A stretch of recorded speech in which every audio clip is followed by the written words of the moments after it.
Welcome to the REROLL Multiple Martial Arts podcast, where we discuss the intersections between martial arts, society, and culture. I'm Elliot. I'm D. D, I'm really excited to tell you that I am beginning to train again. I'm at a new gym. There's Muay Thai, there's wrestling, Brazilian Jiu Jitsu with a gi, and there's no gi. And then there's an MMA class. So you're shaking your head like, oh, but I never intended to start training wrestling or no gi so soon, but I'm going to start. Today is going to be my first day going to wrestling class. So I wanted to pick your brain a little bit, but go ahead. You're saying something. I was just gonna vent. I'm fuming. I'm like green. If people could see through. Anyway, I'm just jealous, dude. I gotta say, I'm besides myself. I'm happy for you, by the way. I'm not trying to be a hater. I'm just saying, I've been repeating. I'm just burning up. I want to get back into the gym. I want to do some back to jiu-jitsu, back to some Muay Thai, and I'm really happy for you.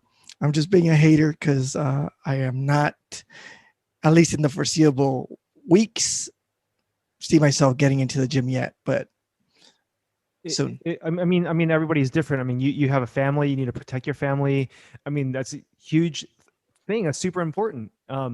Is that something, if, for example, if everybody in the gym was vaccinated, would you feel better? Yes, because I'm stuck in this limbo where like I am super aware of how much better we are now than we were 6 months ago, and not to mention a year ago. But I don't think we're out of the woods yet. And I don't know if I'm gonna be that dude that is like way late. like there's these stories of soldiers that didn't get the memo that the war had ended till years later and they're still guarding their post. I don't want to be that person, but I'm starting to feel maybe I am, just because everyone I see around me is starting to reintegrate, starting to train, moving on with life, and I'm still kind of like locked in, sheltered in place. I mean, I think that, the gym that I just started going to, everybody in there is vaccinated. And I mean, I have the vaccine and I think it's pretty good. I think I even was asking my partner, my wife, if, hey, next time we go to Vegas, maybe I can train with some friends. And she was okay with it. And so I don't know. I think it is a tough call. It is a tough call, but I I don't know. I'm really lucky right now to go to a gym where everybody's vaccinated. I think See, that's huge. that's a deal breaker for me, in the sense that, like, not a deal breaker, but that's an issue. Like, if I could trust that everyone was feeling as concerned as myself, and I don't think I'm paranoid. I don't think that I'm super scared. Mhm. That's not really what I'm holding, but I am cautious, and feeling that everyone in that circle of training was on the same page would allow me to feel safer. And we've talked about this in the past, but there was a divide that happened during this COVID moment, where some people were like, no, I don't believe in it. That's only for the weak. They called us the lamb, and the lambs, the sheep, and they were the lions. And unfortunately, I wish it was that simple, but we got to see people that were strong become ill. In my circle, it's sad to say, people passed away. People that I knew passed away. And not getting into this, trying to convince people that COVID is real. I feel that talk is over. But the training space became a space of debate. And I was like, I don't want to do that. I want to go train. I want to learn. I want to stay on top of it. However, I don't think I'm there yet. But that's exciting, though, because I'd like to open up this conversation with that. Tell me a little bit about the place you're going. What's different about this place? Difference as in, well, I mean, I think it's a cool place that has a lot of different classes. I mean, before Muay Thai, I think it's a little bit more, obviously more grappling oriented, and there's classes. So what's cool is that they're all evening classes, and that all of the classes are I think from 6, 7, 8 p.m. And there's a lot of students who attend all three, and I'm impressed.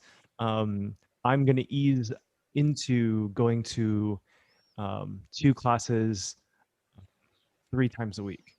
And so, because of injuries, I've before, I through experience, I've had times where I'm like, dude, I'm just gonna go all in, and then I injure myself. I'm like, okay, I have a old back injury, I have to take care of it. So, and I've never seen any place with wrestling. This is like collegiate wrestling, Olympic style wrestling, freestyle wrestling. So which is different than no gi, and so I'm kind of excited. So I want to learn wrestling and no gi, and then ease my way into MMA class, which is once a week. Yeah, and also I believe you mentioned that this place in particular caught your attention because I'm probably messing up the tagline, but it's something about like that you didn't have to guess the politics of your gym or something like that. Okay, so Southpaw Podcast shouted them out. On their Instagram. So that caught my eye. I didn't know it was so close to me, and so I'm gonna. So yeah, I just joined. So it's great. Okay, what's different about this place is, say for the Muay Thai classes, we're not hitting the bags. There's some warm ups, and then there's partner drills, and then sparring. And I know Jockey Gym in Thailand, where Sanchai and Lertsila came from, among others. They didn't have much bag work either. And so I don't know. I mean, I went to my second Muay Thai class, this a few days ago, and so I'm just feeling it out.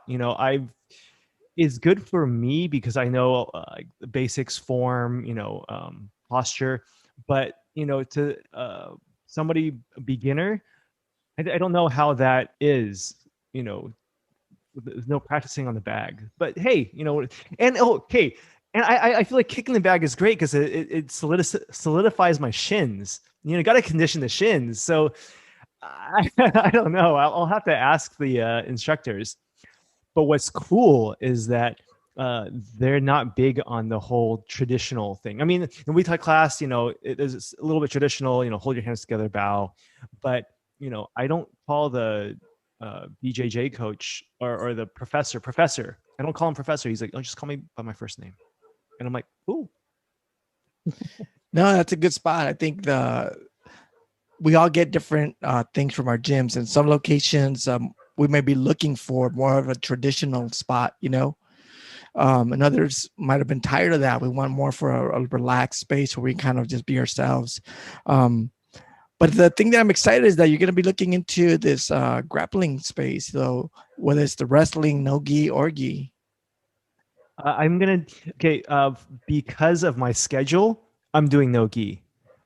It just happened. It just fits my schedule. I if gi uh traditional was the other way around, I would be doing gi. But hey, I'm gonna see how it goes. Yeah, I'm not much. I'm kind of agnostic on that term. Like I don't have a camp where I'm like, oh, I'm all gi or I'm no gi.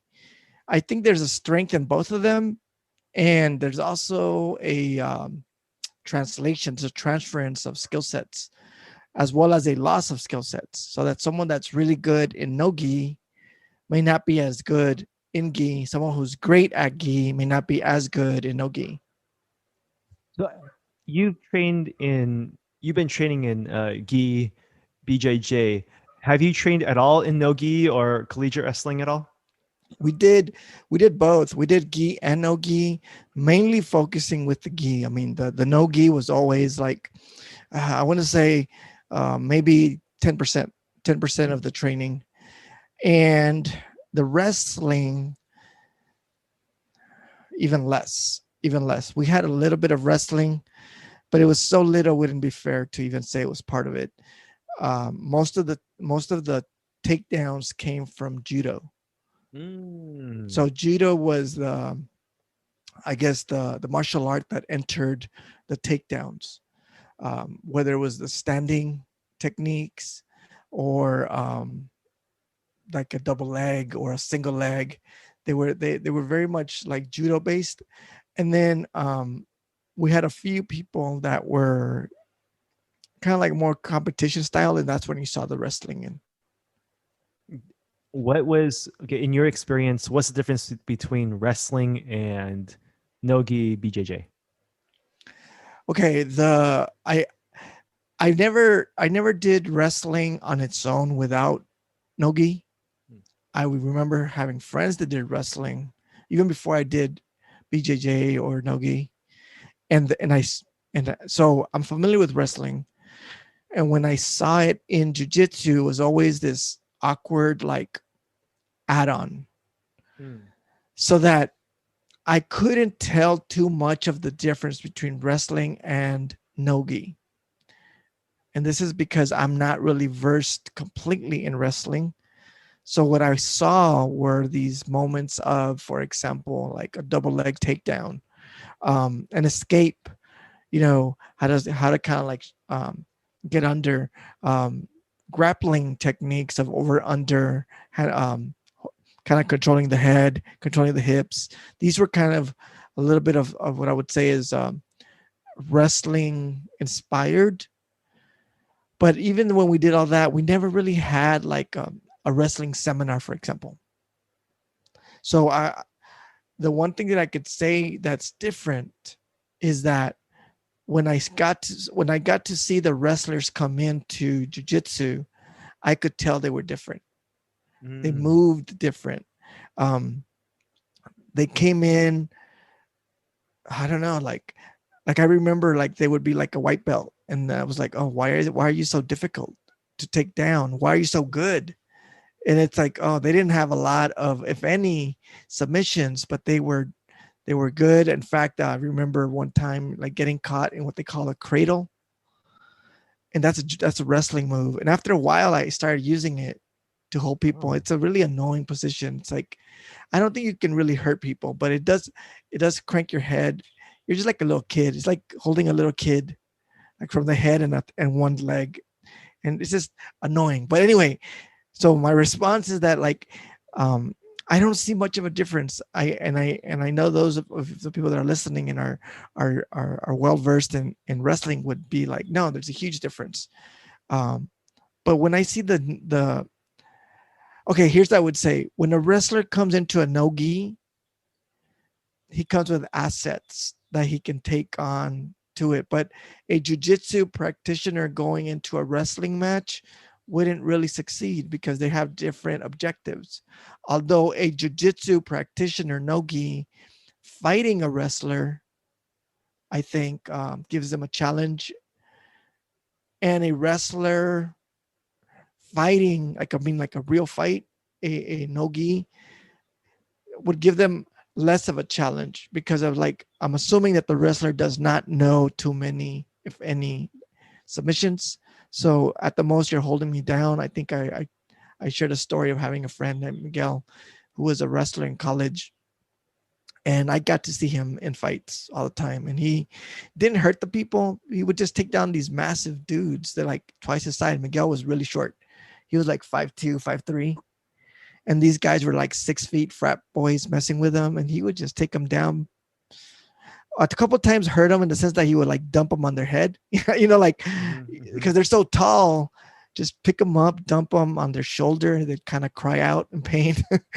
But he wouldn't really even like punch them or anything. He would just hold them down, maybe hold their arm, chicken wing kind of style. Mm.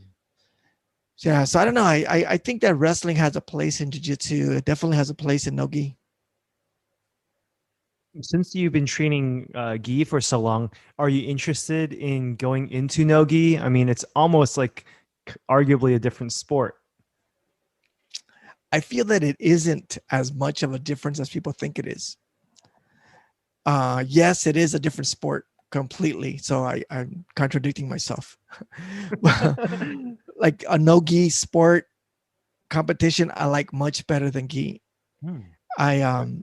I'm not a fan of point competitions. I find them annoying. Um, I want to see a definite winner. And in jiu-jitsu is a grappling art. So that means that you can find a definite winner. Did I did I tap you out? Did you say I give up? Did I put you to sleep where you weren't able to tap out, but you just are now snoring? I win. You lose. Easy. But if the sport has points, as in I did not put you to sleep and you did not submit, but yet you win or I win based on points, then it gets a little bit ambiguous. And even worse, there are tournaments where you win by something they call advantage, which means they Well, didn't even give you a point, but they give you advantages and you win through advantage. So I don't like those. hmm. So what you're saying is you are open to training no gi. I have trained no gi. I've trained no gi. I would say into like my third year of jiu-jitsu with the gi, and that's only because the gym started uh, giving no gi classes, and then it became part of a deal because most of the practitioners started competing in no gi tournaments. Yeah, because I mean, like, I if I get better or when I get better, I am open to doing no gi tournaments, because I don't see myself being in my late 30s, early 40s doing Muay Thai tournaments. It's much more intense. I see some older guys doing no gi, and I'm like, you know what, I could do that, but with Muay Thai, it's just a lot more, it's way more intense. It's a little bit more of a young person's sport, younger, I suppose. Well, it's the martial art. It has to do, I think, with the things we've talked about in the past. That each art has its domain of physics. Muay Thai, you can hit the bags, but that's not the art. The art is in the sparring, Mm. and in the sparring, I would say that that's the practice space. Hmm.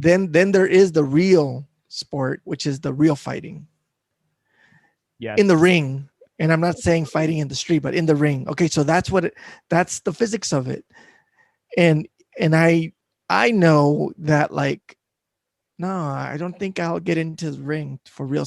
I might get into hard sparring, but I might not.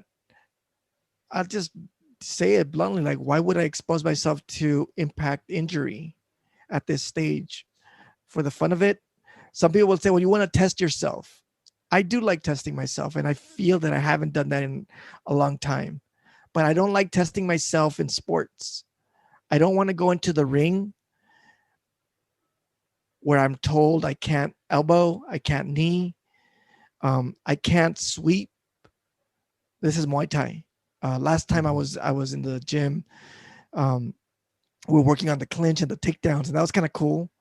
But I wasn't able to pull guard when the guy was trying to take me down because that's not the.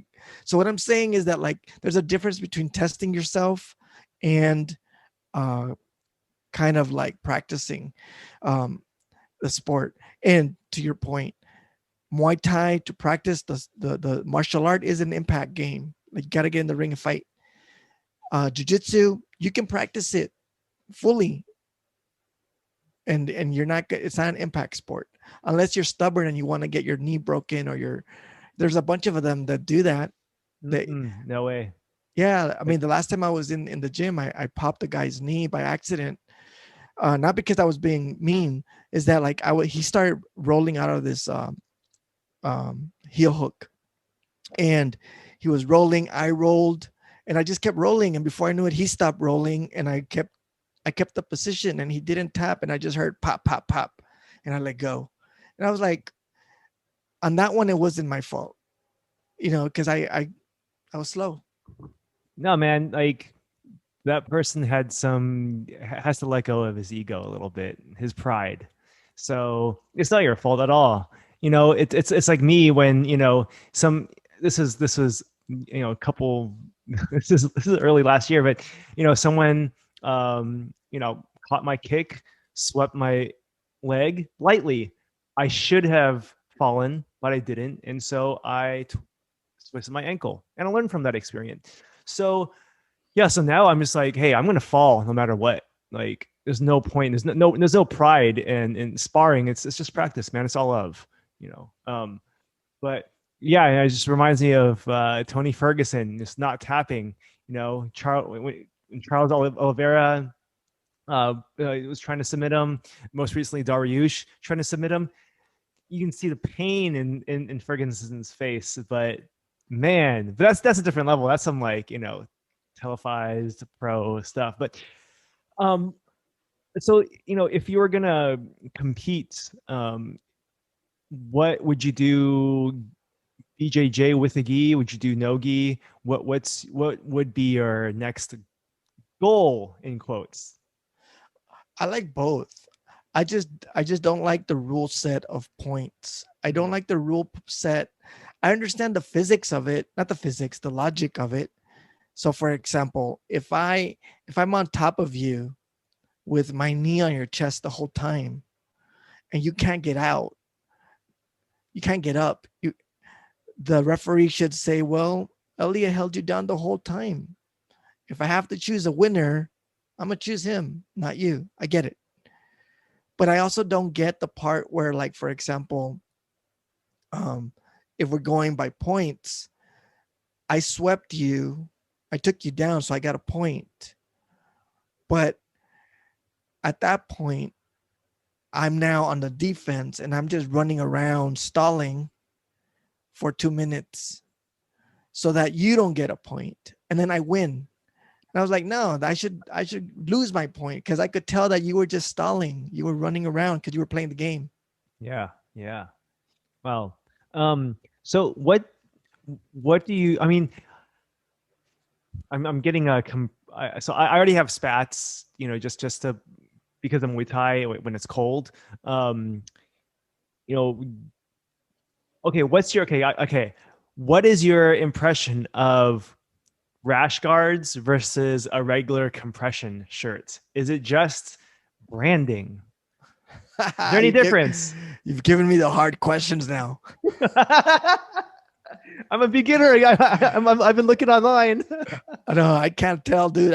I was the guy that never bought rash guards. I bought not at first I had t-shirts and that became actually even more annoying technically, just wasn't good to use. Um then I had these sports shirts that are made out of, like, I don't know, they're not cotton. But and then I got rash guards and compression shorts.